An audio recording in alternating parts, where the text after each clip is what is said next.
Perfect. Great. Welcome, everybody. Bonjour. Thanks for being with us this morning. Everybody can hear me okay? Yeah, great.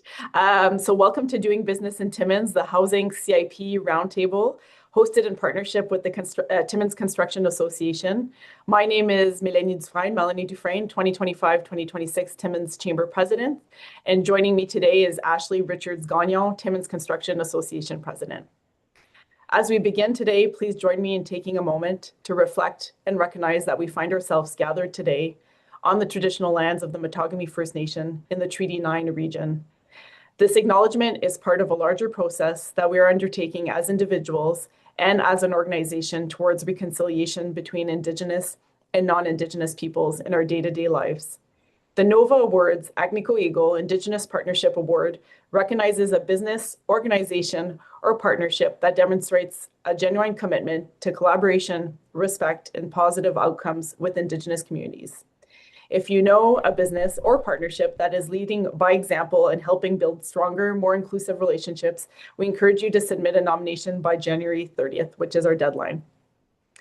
I'd now like to welcome Cindy Welsh, Manager of Planning, and Dave Saint-Onge, Community Development Planner from the City of Timmins, who will be presenting the Draft Housing Community Improvement Plan today. There will be an opportunity to ask questions. Please raise your hand and submit your questions in the chat box if you can. We'll be monitoring that. And we kindly ask that you remain muted until called upon during the Q&A portion of the session. This session, as you heard, is being recorded and will be available on the Chamber's YouTube channel after this. With that, I'll now turn the floor over to Cindy and Dave. Thank you. Thank you, Melanie. I don't see myself up on the screen, so I don't know how that works on your end, but I'm wondering if Dave, can you please share your screen? Thank you very much. I see it starting. So we're here today to talk about the Housing Community Improvement Plan. And just to let folks that are on the call know that we did have our statutory public meeting that is required under the Planning Act a couple of weeks ago, and the Chamber did attend.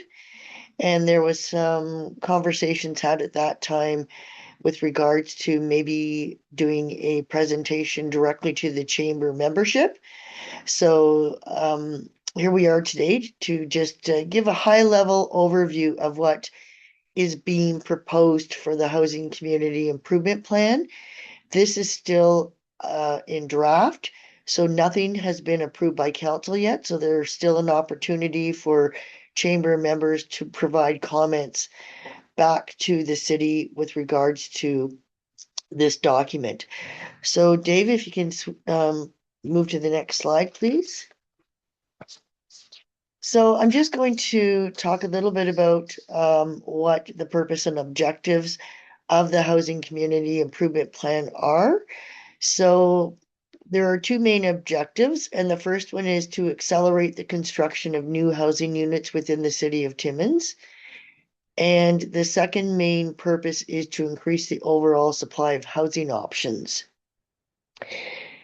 So with regards to objectives for the plan, there are 5 of them, and the first one is to support the implementation of recommendation number 7 of the City of Timmins Housing Action Plan. The second objective is to implement the housing policies of the City of Timmins official plan. The third objective is to increase the overall inventory of housing stock within the city.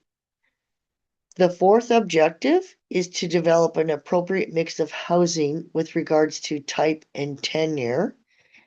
And the fifth objective is to respond to the diverse housing needs of current and future residents. Next slide, please. So the Housing CIP area, it generally follows the boundaries that are within the settlement areas of the City of Timmins official plan. And how this has been developed and presented is that there are 5 schedules that follow the wards of the city. So schedule 1, and maybe what I'll do is, Dave, if you can bring up schedule 1, which is the next slide. The yellow outlines the proposed housing community improvement plan area. So this would be Schedule 1 of Ward 1. And then we've got Schedule 2, which would be Ward 5. And then the next schedule would be Schedule 3, which is Ward 3. And then we've got Schedule 4, which is Ward 2. And then the last schedule is Schedule 5, which is Ward 4. So as you can see, all of the areas within the municipality that are generally within our settlement boundary area of the official plan have been captured within the Housing CIP area.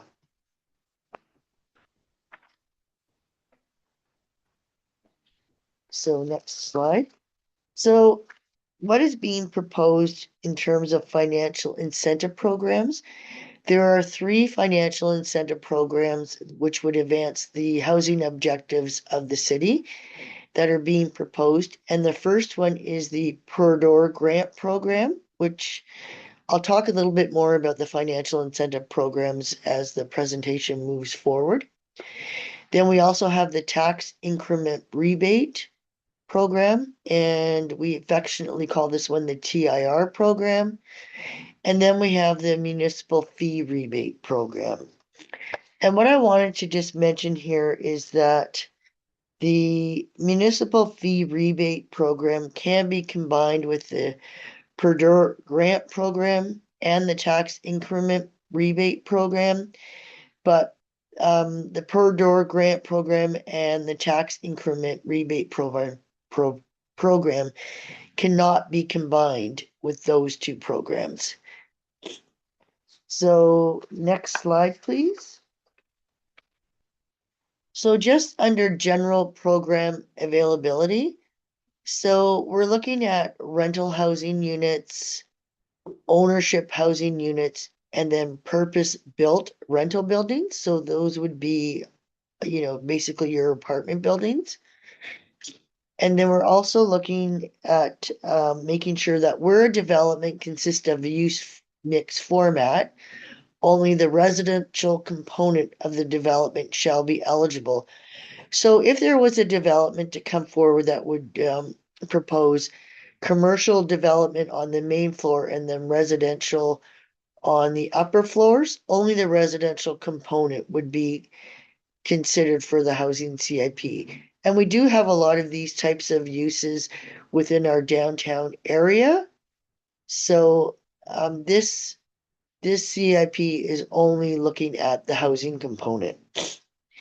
And I would just like to mention that within the draft housing CIP, under section 3 of the plan, there are also additional general eligibility criteria that are proposed, but I haven't included them here.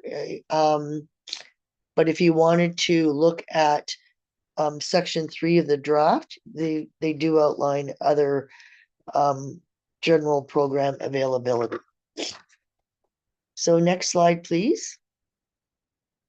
So looking at the Per Door Grant Program, this would be a one-time grant that proposes the following.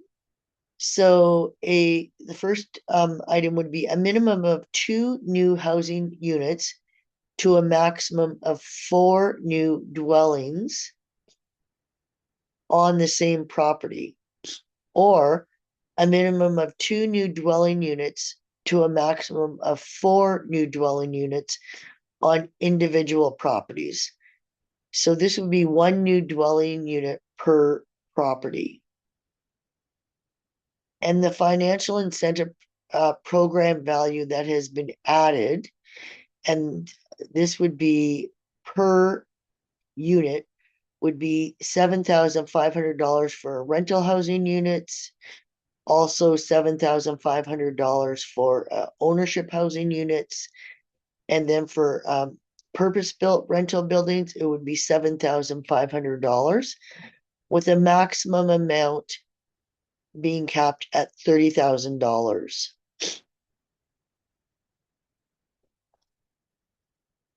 So next slide, please. So in terms of the tax increment rebate program, it's an annual rebate to reimburse a portion of the municipal property tax increase as a result of residential development for up to 5 years in decreasing increments. And any development that results in a net increase in 5 or more dwelling units would be eligible. So in terms of the financial incentive program value, the value is based on a difference in assessment value pre and post development as determined by impact, and only the municipal portion is eligible for the rebate, which decreases incrementally as follows. So for the first year, year one, it would be 100% grant of the municipal realty tax increase. And then for year two, that would be decreased to 80%. Year three, there would be a decrease to 60%. Year four, 40%. And then year five, it would be 20%. Next slide, please. And then the last program of the Housing CIP would be the Municipal Fee Rebate Program. And this program is intended to reimburse Planning Act application fees for qualifying house projects. And the financial incentive program would be to provide a maximum value per development of 100% of the following planning application fees. So if an application is submitted to the city that deals with official plan and zoning bylaw amendments or minor variances, consents, site plan control agreements, deeming bylaws, part lot control bylaws, or pre-consultation fees, if these are applicable, would be reimbursed at 100%. So moving to the next slide, which just to outline where we are in the process. So there is a Housing CIP committee, which is comprised of the mayor and councillors Black, Feldman, and Wassell, and planning staff. We're going to be meeting on January 28th to review all public comments on the first draft of the Housing CIP. So all comments that have been submitted to date will be shared with the Housing CIP committee. We'll review them at that committee. And if changes are required to the draft, we will make the changes. And then any changes that are required to be made will be incorporated into a second draft. And this draft and the associated bylaws will be presented to council in the first quarter of 2026 for approval. And then once approved, the program and application details, including submission requirements, will be released by the city for intake. One thing I would just like to mention is that there is no budget yet that has been associated with the Housing CIP. The committee is still discussing a budget for this. So stay tuned for that. Dave, if you just wanted to flip to the next slide. So for any additional information, here is the contact information for the planning division. We are still working, again, like I said, on presenting the comments that have been received to date. If any of the chamber members do have comments that they would like the committee to review, I would highly recommend that those comments be submitted to the planning@timmins.ca email address before the 28th of January, so we can incorporate them into our agenda for the Housing CIP committee. And I'm just going to ask Dave if there's any additional information he would like to provide to the group that's in the presentation today? I don't have anything to add right now. I mean, you've done an excellent job presenting it. Uh, Once, once we get all the comments and it goes to council, we can be a little more specific with how we're going to implement it and stuff like that. And of course, like Cindy said, council does have to approve a budget for the program, so we'll have to wait for that. Mm-hmm. So maybe we can open it up for questions. Natalie, if you're there. Oh, hi, Cindy. Yeah. Thank you for the presentation. You sound like you still have a Yeah, cold. we're both a little under the weather today here, so. Okay, well, thanks for being here. Just looking through the screens, if anyone has questions, if you wanted to raise your virtual hand and then we can go to you, or if you want to put the question in the chat, that's fine as well. Yeah, if you could be the facilitator, Melanie, because I can't see the hands, so. Yeah, no problem. Just looking through here. I don't see anybody raising their hands as of yet. Maybe I can ask a question then, Cindy, if that's okay. So as the program rolls out and gets approvals, what opportunities will there be for ongoing feedback from the business and construction communities? I know you shared the link. And how does staff envision refining or adjusting the program if uptake or outcomes differ from expectations? Right, so there is a caveat in the draft document that says that there will be a review done of the program or of the plan on a yearly basis. And if there are any changes that are required, then we would have to take substantial changes to council, if there's a budget change or something along those lines. But if there are tweaks that are minor tweaks that need to be made to the plan, they can be done at the staff level. But, this is the first housing CIP that the City of Timmins is looking at implementing. So I think we would just have to wait and see how the program evolves. I mean, it's pretty exciting for the construction industry to have a program like this being presented to council and to help facilitate development and, different types of housing options within the city. So let's just see how it rolls out the first year. And, obviously the city would be willing to review any type of feedback that comes in, once the program is implemented. And if there are refinements that need to be made, like the Construction Association and its members, they're the experts out there, in terms of looking at construction and if the program is able to help generate some new housing types. So we'd be looking at feedback from the Construction Association and obviously the Chamber as well, once the program's rolled out.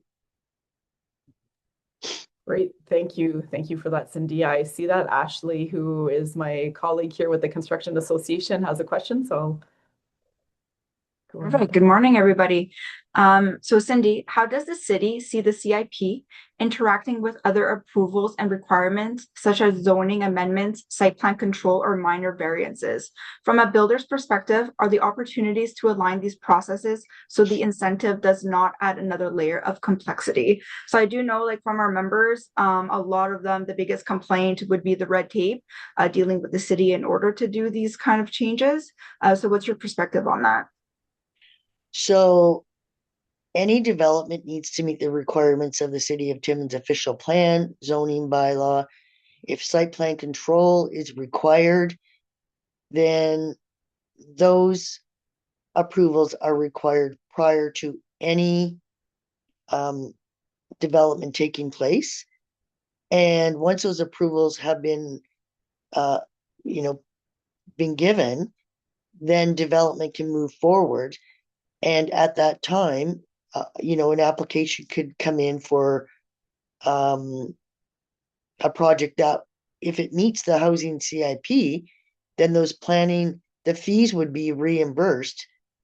But this this program is not intended to waive Planning Act approvals. You know, there could be approvals that are still required. But if an application comes in, like for a building permit, and all of the requirements of zoning and site or zoning, sorry, the official plan is met, zoning is met, and site plan control is not required, then a building permit could be issued. So, you know, we'd have to look at it on a case by case basis for each development as well. Yeah, So, like I don't think we're looking at like waiving what's already set in place. I think it's more like any additional layers and complexity to the application, right? So if it's going to go like hand in hand, or is it a like specific application and then you have to do everything with the city, or is it one process that's going to be wholesome? well, Planning Act applications are separate from this program.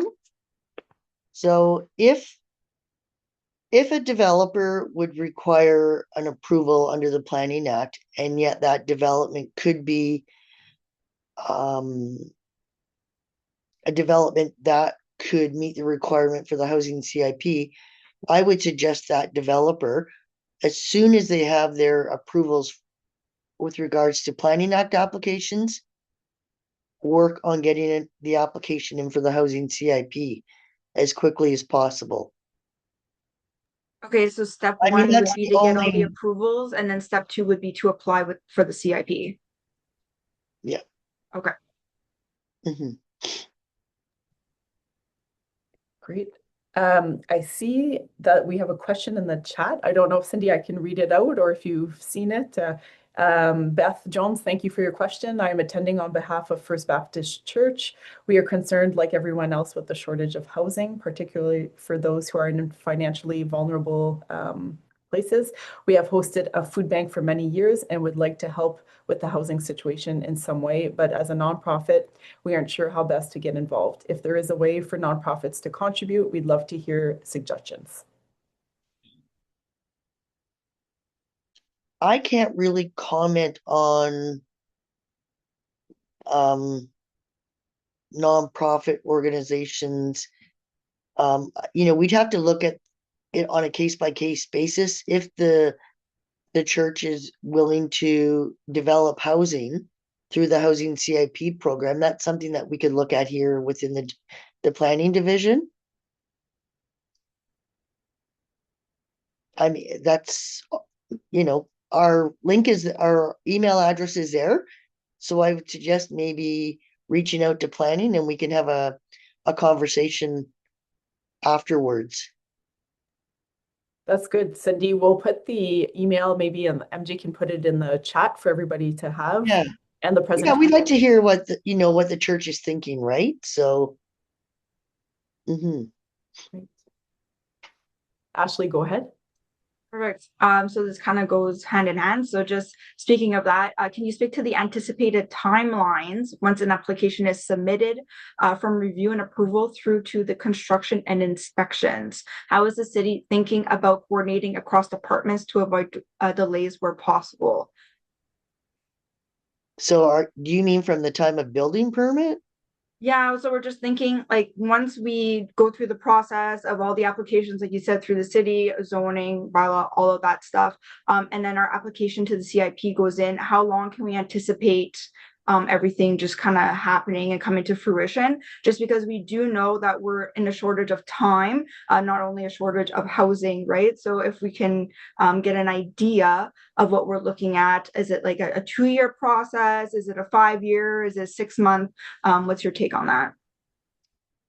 So I'm going to ask Dave to step in here as well, because he will most likely be the plan administrator for the Housing CIP.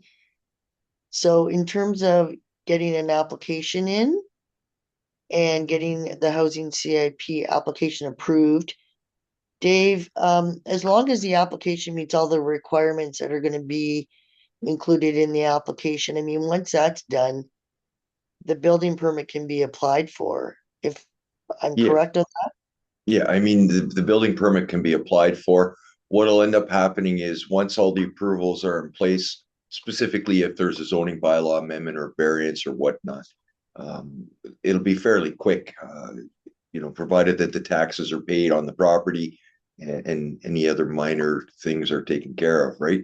And once the building permit is issued, then the developer or whoever does the work, once the building permit is finalized, it has to be finalized, not just occupancy, but then once the permit is finalized, then we can pay out the grant. So in between that, and I mean, we're going to want to make sure also at the end that the taxes are paid as well.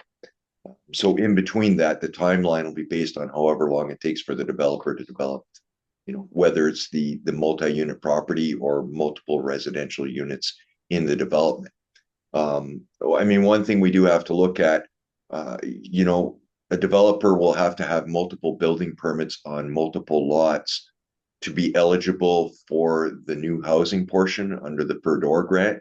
So, I mean, that's going to take some time for them to get through and then go from there. So we're going to work with them as well as we can, but they also have to have everything finalized on their end before we can pay out the grants, right?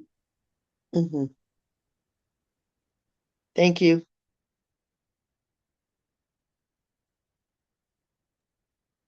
Any other questions here, either on chat or looking through the participants? Maybe one last question, Cindy, from my end, and I know the process is new, so from the staff's perspective or from the city's perspective and experience, what might be the most common reasons an application might be declined or withdrawn? Understanding this upfront would help builders better assess risk before committing time and resources. Well, there are certain criteria that need to be met that are in the draft document. So I would just give advice to applicants to make sure that they have met all of the requirements that the application is listing, to make the application process go smoother. So, and because this is a new program, again, we'll have to reassess after 1 year. So, I mean, it's an exciting program to have, right? So we'll move forward and just see how things go. Mm-hmm. If I could just add as well, applications, even when it comes to the downtown community improvement plan, they're not necessarily declined. What happens is either the work occurs prior to the grant being in place or the funding agreement in place. In that case, eligibility is lost, and that'll be the same here. There may be hurdles that have to be overcome. Let's say, for example, the property owner is behind on their property taxes. That will have to be rectified before we could do put a grant program in place for that property. Usually there is something that has to be sorted out on the owner's end before we can finalize the funding agreement. But it's not that they're outright rejected unless the work has already been done. And that's when it becomes the biggest issue, is if the work's done, then they're not eligible for the grant, whether it be this grant or, like I say, the downtown CIP grant program. So in terms of actual rejection, the only other thing might be if they're not eligible because they don't meet the eligibility requirements. Let's say, for example, they're only putting 1 unit in their house when they require 2 additional units, then that would not be eligible for the program. Thanks for that clarification. I see if you folks have turned on their cameras. I don't know if they have questions. Tommy, hopefully I'm saying that right. I don't know if you had a question, Beaupré. Oh, your mic's off. Yeah, sorry for that. Yeah, we just joined in. Sorry for being late. So with my friend Patrick, so we're from Maison Nordique. So we've been on a few meetings earlier, so we try to catch up right now. Sorry for being late. Yeah. Not a problem. Thank you. Merci d'être ici.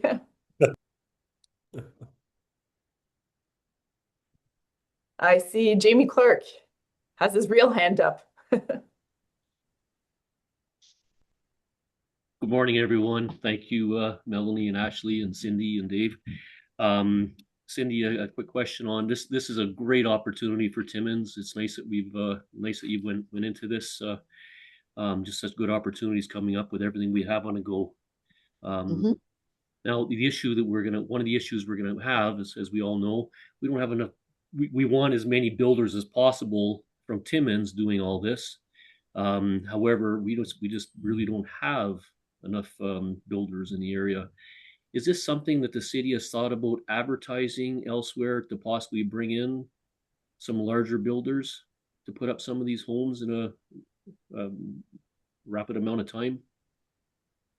We've been working very closely with Timmins Economic Development, and they have actually got a list of builders that are within the city, but then we can do a social media blitz as well through our corporate communications, their communications. But in terms of actually emailing different builders, that hasn't been thought of, Jamie, but there is the Ontario Home Builders Association that maybe once the program has been finalized by council, we can reach out to the Ontario Home Builders Association. That's a great idea. Yeah, if we can do Yeah. that, just get the interest out there. And Ashley, maybe we can do the same with the TCA. Send it to all Yeah. our Yeah, I was Yeah. thinking there's other, even the different chambers out there throughout the province advertise that way, and then through the different construction associations. Perfect. Thanks a lot for this. Jamie, just to ask a question, have you contacted, or has the Timmins Construction Association contacted anybody from the Ontario Home Builders Association at all in the past? Ashley, I'll let you take that one. Yeah, I don't have a contact personally, but we could definitely take that away and see what we can Yeah. find. Yeah, there might be something. So, Good. Thank you, Cindy. and Ashley. yeah, the more we get the word out, right? Exactly. Mm-hmm. Let's go, Timmins. Yep. Go Timmins. Thanks, Jamie, for that comment and question.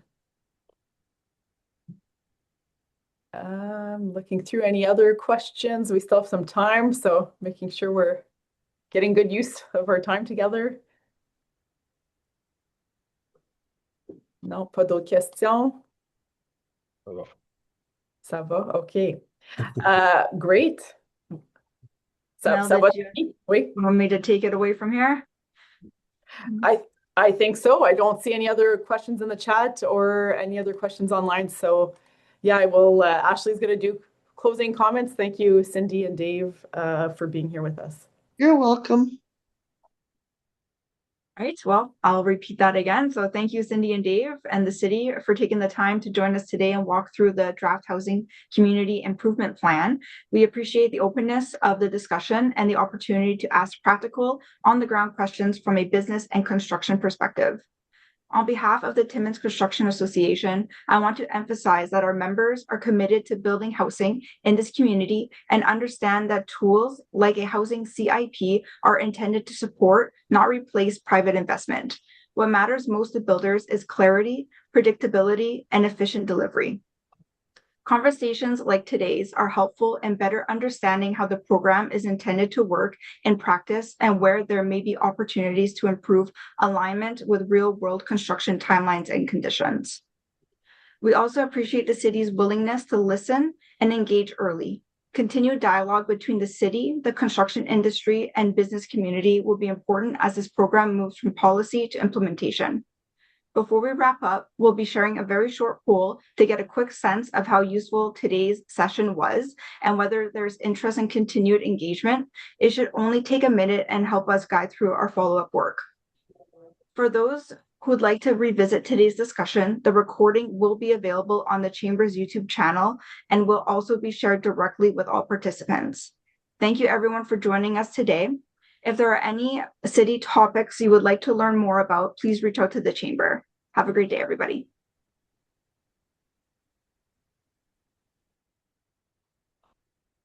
Thank you. Thank you. Enjoy your day.